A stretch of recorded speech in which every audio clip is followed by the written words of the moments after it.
Star Wars Tabletop Gaming is proudly supported by Gatekeeper Games, your key to gaming unplugged. A tabletop games store offering a friendly atmosphere for people to buy and play their games in the north of Fitzroy. Welcome to episode 14 of Star Wars Tabletop Gaming. Today we're going to talk about Snowtroopers and General Veers, but before we get into that, there's just been so much happening over the past kind of 2 weeks. This is a Facebook post that I put up on the 11th of December, actually, which was a bunch of new news that came through. So if you're not on the Facebook group, join up, just search for Star Wars Tabletop Gaming in Facebook. But also, if you haven't seen it, I mean, there was some really cool stuff. We now know how ion tokens work. We know that vehicles can get out of close combat. Units can retreat from close combat. So the rules are starting to leak.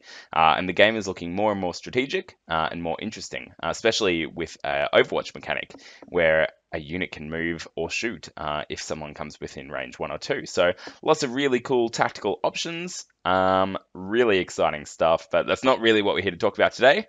Check that out on Facebook if you're interested. But today we're here for the Snowtroopers and General Veers. So Fantasy Flight just recently made an announcement that another 2 expansions are following closely behind Wave 1, and that actually might even be part of Wave 1, is the Snowtrooper expansion and the General Veers expansion. So, interesting things. Firstly, I will eat my words. In episode 13, I pointed out that I didn't think they'd be doing Snowtroopers because I didn't think they'd be doing geographically specific troopers. I was wrong. They've gone and done them, and it's awesome. What we've also got here is a commander that's a lot cheaper and a lot more kind of troop leadership orientated than Luke or Vader, who are all about killing things, whereas General Veers is a very different type of commander. What we've also got is the promise of 2 further expansions with the Rebels, but we'll get onto that at the end. We're here to talk about these 2. So I'm super excited. As I said in episode 13, I love Snowtroopers. I love what they do, what they look like, everything about them. General Veers, I mean, it's all right, but the Snowtroopers is where the action is. So let's talk about these guys to start with. So they're kind of like troopers, but they're slower. So they only have a movement of 1. All their other stats are pretty similar. They don't have precise. They have a rule called steady, which means that they move and then can do a free ranged attack option. So theoretically, if you move twice and then did your free ranged attack option, you're pretty similar. You're doing the same thing as Stormtroopers. What it does allow you to do, though, is added flexibility.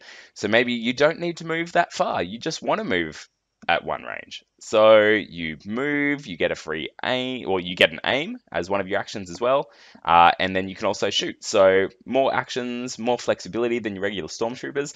I can't quite read the points cost, but I think it says 48. I could be wrong, but that would make sense. 48 would be a good cost for them. Not too expensive, only 1 point more than, I guess, than regular Stormtroopers with more flexibility. However, if you want your unit to go and run around the board, maybe normal Stormtroopers is where you're looking. Where the Snowtroopers really differentiate from regular Stormtroopers is in the weapons. So they have access to a Tier 7 Ion Snowtrooper, and what I'm guessing is a Flame Trooper as well, both of which I'm super excited about. Now that we know the Ion rules, and we know that 1 Ion token takes away 1 action from a vehicle, that's super powerful. That should not be underestimated at all. So Ion Stormtroopers are going to be awesome. The weapon, 1 black dice, 2 white dice. I mean, it's not great. I think the Rebel one's 2 red dice, or maybe 2 black dice, either of which is better. It's range 1 to 2, so quite close range, and you need to reload it. So look, they're balancing this weapon by the looks of it, which is excellent, because otherwise it'd be super powerful. Meanwhile, the Flame Trooper, just like the Flame on the AT-RT, is just going to take out bunch of troops, ignoring cover, spraying all over the place, getting lots of them. It's going to be awesome. So that is the Snowtroopers.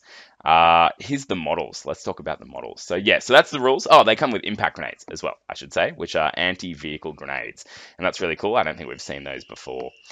So the models are amazing. I mean, who doesn't love Snowtroopers? The whole like mask covering the face thing, the trench coats, awesome. The Flame Trooper, I'm not sure about him. His cable looks a bit gimpy. It kind of comes out a little far, I think. Doesn't quite look right. So, I don't know. A bit of hot water and a bit of manipulation could probably make that look a lot better. The Iron model, I mean, it's neither here nor there. It's an Iron Rifle. They're not the most exciting things in the world. But the basic Snowtroopers, I should say, look Excellent. And look, if you're fighting in non-snow maps, paint them up a little different. If you're in a swamp map, paint them up with some green camo, and they're just there because there's toxins in the air. I don't know. Mix it up. The leader, he looks pretty cool. Is he holding a rifle or a pistol in that hand? Either way, he's holding it up and pointing in a good leadership command pose. So those are the models, and I think they look excellent. All right, next expansion, General Veers. Let's talk about him. So General Veers is doing really different things to Vader and Luke. He is there to inspire your troops, in fact, with the keyword inspire, among other things, and to give them kind of buffs and cool stuff that he's doing. So much to talk about, Veers. All right, I need to slow down. The model itself, so the miniature, the unit itself. So, regular things, movement of 2, he's got a red defense dice, which is nice. His weapon, he's got a blaster that's alright, I guess. 3 white dice isn't overly fantastic, but it's got Pierce 1, which is cool. And he actually has Precise 1 as well. So if you give him an aim token, he'll be able to reroll his 3 white dice to try and get better hits if he misses the first time around. He's got 5 health, which isn't terrible. He's got a morale or courage of 2. We don't know quite what that means yet, but it's better than 1, I guess, right? Other things he's got. So here's where it gets interesting. So he's got Spotter 2, which means he can give 2 friendly units within 6 inches or range 1 an aim token. That's fantastic. So we'll talk about that a little more when we get to it.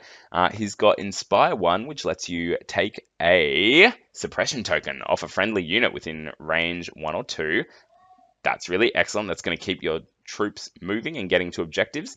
He's got Precise 1, which I said before, and Sharpshooter 1, where I think he negates cover of the enemy, which it's kind of cool if you're using him to shoot. Sure, why not?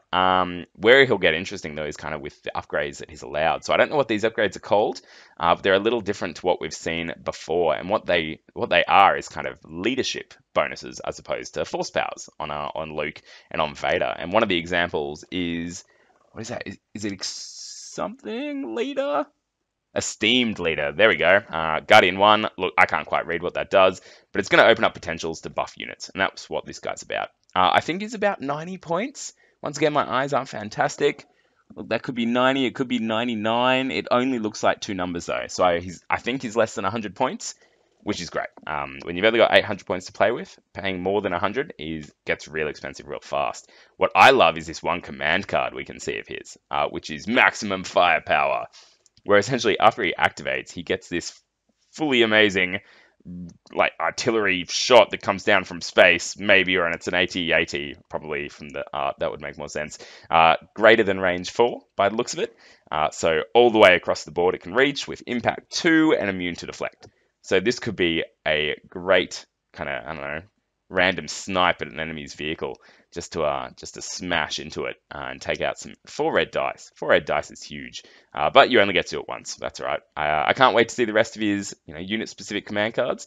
I think they're going to be really interesting and really varied and different to what Vader and Luke do, who focus around those suppression kind of mechanics and killing stuff good. Veers is going to offer a lot more tactical flexibility, I think. So that's General Veers. Let's have a look at... Yeah, so here's where we talk about his spotter action. So this is FFG's little picture demonstrating how he can give aim tokens to units near him, which is really cool. So he's buffing people. And giving an aim token to an AT-ST would be great. I mean, when you're giving it to super powerful weapons that are rolling red dice with impact and pierce and all kind of stuff, that's what you want to be doing with it. And it frees up those units to move and shoot as well, which is great. So that's what Veers is all about. Bubbling. I guess you turtle him up with units like we see here, in fact. So he can do that. And I guess you're protecting him as well by keeping other more scary units with him. So people aren't going to focus on him because at only 5 health and without deflect, he will be vulnerable to getting shot, I guess. Although we did find out with the rules that got leaked in that Facebook post that I put up that if your commander does die, the world's not over, one of your infantry commanders actually takes over from one of your core units. Whether they can still use the unit-specific command cards, we're unsure. The model itself is not overly inspiring. He's kind of reaching back for his pistol there, and he's got one hand out the front doing something, just kind of grabbing or I don't know, maybe he's got a comm in there. Can't really see. But look, it's all right. It's kind of cool. He's got his great big helmet. He's in his general armor and uniform. He looks pretty cool, but he's not overdone. They didn't make him too epic, which I think is appropriate. He's just a general on the battlefield. He's not going to be doing anything crazy. So that is the Snowtrooper and General Veers expansions. We know that there's going to be another 2 expansions coming with Wave 1, or coming along with all these other expansions, and they're going to no doubt be a couple of Rebel expansions.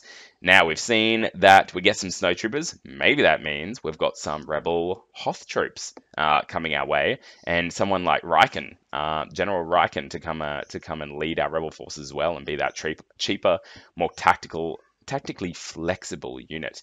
That's what I'm predicting. That's what I'd like to see. We'll just have to wait and find out.